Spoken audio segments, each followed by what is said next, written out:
Bueno, pues aquí estamos observando, llegan los primeros tractores retroexcavadores para desviar el río Pejebobo, que la comunidad de Pueblo Nuevo del distrito de Gironday tanto anhela,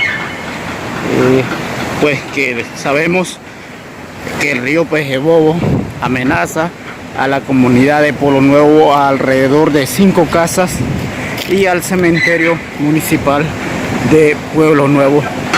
Pues los tractores han llegado para desviar el río que estamos observando, el río Pejebobo, que es uno de los ríos caudalosos de la comarca Nueva Buglé.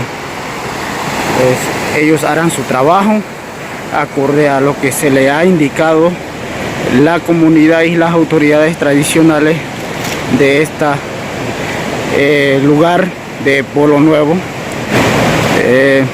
Desviar el río Pejebobo al otro lado, donde estamos observando la montaña que se ve a otro lado, pues es esa montaña pues donde el río o la ribera del río corría anteriormente, o la cauce del río corría anteriormente.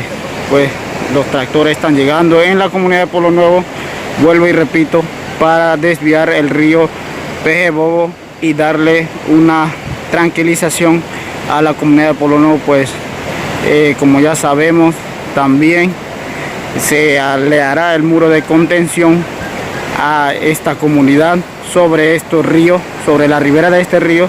Ya sabemos que la comunidad de Pueblo Nuevo estuvo 4 días luchando en las calles, en la carretera que conduce de Chiriquí Grande hacia David. Estamos luchando por este muro de contención y el puente vehicular, que también está contemplado dentro del proyecto que el gobierno, el Laurentino Nito Cortizo, le prometieron a ellos.